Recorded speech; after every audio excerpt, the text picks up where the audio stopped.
Hey YouTube, this is Rafaust. Today I was going to show kind of some of the comic supplies I use and a small haul of comics I got from the Deep comic shop.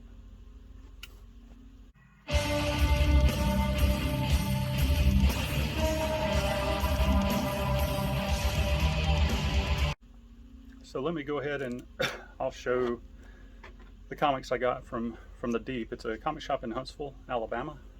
I visited, I was going through there, so I stopped by. It's a really nice, large comic store, and I'll go ahead and put some pictures here so you can take a look. Yeah, so I picked up just a few that I didn't have. This is Spectacular Spider-Man 73. This is from 1982, and it has an owl appearance. I was going to go through these kind of quick because I was also going to show comic supplies that I use, because I've had people in the comment section ask me in various videos what I use. But this is Spectacular Spider-Man 75, and this is from 1983. It has a Black Cat, Doc Ock, and the owl appearance. And all these are in really good condition. That's why I picked them up. This is a Spectacular Spider-Man 80 from 1983 also. It's interesting cover. Jonah Jameson and Mary Jane there. And let's see, Spectacular Spider-Man 96. This is from 1984. Has a Black Cat appearance, Cloak and Dagger, and it's just, again, one I was missing out of the run there. And this is Spectacular Spider-Man Annual number 7. This is a kind of a takeoff of the famous marriage of Peter Parker and Mary Jane cover, and there's Puma ripping that that annual in half, which I have both the versions of that annual, so I thought it'd be cool to get this one. Then I got a kind of older Fantastic Four from 1975, number 158. Has Zemu, someone from the negative realm, and I think he plays well, yeah, the Quicksilver and Medusa, and they're fighting Zemu. And then we have the last one I got is 182, Fantastic Four 182 from 1977. This has the Brute reveals himself. He was playing like a fake Reed Richards and kind of messing everyone up, but he finally reveals himself as who he is in this issue 182. So I was missing those. So let me go ahead and start showing the kind of the supplies I use. These are the so for most of my comics, I use these bags. These are clear bags, and they actually, the only place you can get them is from their website, which is clearbags.com. I'll put a picture of the website and what bags that I buy. These are perfect for these Silver Age backing boards. They're very clear and very smooth. All the comics you saw here are in these bags, so you can see how clear they look. I guess that's why they're called clear bags. And then the backing boards I use for these regular ones, I use two kind, whichever one's available. So I'll use the Silver Age 7 by 10.5 BCW backing boards. Or if those are out, and I usually get these from Amazon, but you can get them from local comic shops and stuff too. And if those are out, I will use the Max Protect Silver Age, same size, 7 by 10.5 backing boards. And these both of these fit perfectly in these clear bags. There's no gaps, so it just depends which one's cheaper, which one's in stock. As you can see, kind of it fits perfectly from side to side, bottom to bottom, or top to bottom. So that's what I want. It's so tight, or it's not too tight, but it's tight enough to where the comic doesn't really slide that much around, which is what I like. See how there's even a gap at the bottom where the comic kind of fits on the backing board in the bag. So that's the kind of my basic comic collection. Now if I have like an expensive comic, I'll use like some of the early Amazing Spider-Man I'm getting. I use this, Mylites 2, probably everyone uses this, but these are the Mylar bags I use for that. And then I'll use, there's two different kinds of backing boards I'll use. I actually got these at the Deep. They had some Mylite 2s in stock, so a lot of times Mylite 2s are out on Amazon and other places online.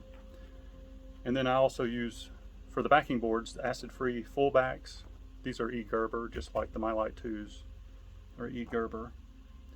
But if those are out, which they have been out in the places I've looked recently, I've tried these. These are Comic Proline acid-free silver regular size backing boards. They fit perfectly. Oh yeah, I didn't mention that the Mylite size I get is standard. So it says standard comic book size. And then the fullback is also standard. But it's basically, it fits normal and Silver Age comics perfectly. And this is, as you can see, this is a silver and regular large size. And let me show you one of these. These are acid free. They are very, very white backing boards. They're thick. I mean, they do not, nothing's going to bend, you know, unless you just bend it on purpose. So it's a lot thicker than a normal, like just a normal backing board.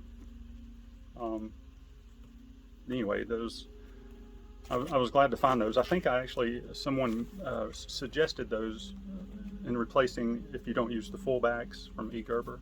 And these are cheaper too. So I would recommend those because they work perfectly. So then let me talk about the cases. A lot of people ask me about the cases I use back here on my shelf for the books that aren't graded. Like I was looking for cases that I could fit bad comics in and it wouldn't crush them. Like a lot of top loaders and stuff, sometimes it feels like you're crushing the comic when you slide them into it. But this case is held together by magnets. And this is, and so basically the front comes off. It's real dusty. And you just lay your comic. So this is X-Men 126, one of my favorite X-Men covers. This is in a Mylite and a fullback board. And it fits perfectly. As you can see, it just lays in there. And then you just put the, it has 3 little notches there at the bottom. And then you just lay it on and the magnets hold it together. And it's not squishing it or nothing. It's like perfect size. So that's what I use. And I'll throw up a picture of like the Amazon, where you can buy it on Amazon. I think you can get it from Ultra Pro also. These are called like Ultra Pro Comic Display, different names on different sites, but anyway, so that's what I use for that. And for my slabs, I use these BCW Comic Book Archival 9 by 14 and 1/4 bags. These are like Mylar bags for your, basically for your slabbed comics. Hopefully that's in the camera. So let me show you, like, grab a slab. So just so your slab doesn't get smeared or whatever with fingerprints, these are very clear bags. They even kind of make it look even better, I think. Unlike the bags, like if you get it from somewhere, they'll have those old foggy bags. These are awesome for, you just put them in there, put some painter's blue tape on it, seal it up. You don't have to worry about fingerprints on your slabs. And let's see, lastly, the boxes I use, which you can see, I think, right here. I usually get these off eBay. They're the BCW comic book bin plastic. This is short box. I get short boxes because they make them in long box also, but I'm getting older and I don't want to lift long boxes anymore, so I just put everything in short boxes. I have, I think, about 40 of these short boxes for my collection. I have about almost 5,000 comics. And then for the few slab, I got a couple of slab boxes. So they make the graded comic book bins also. So they're bigger, they'll hold slabs real, perfectly. And so I have a couple of those. I don't have that many slabs, but that covers everything I have easy. And then also, I think Golden Age comics can fit in these. So I might get some Golden Age at some point and just put them in these, but I don't have any bags or boards for Golden Age. But anyway, I think that's it. Thanks everyone for watching. Hopefully this isn't too long. And if you have any questions, just let me know. Hope everyone has a great weekend.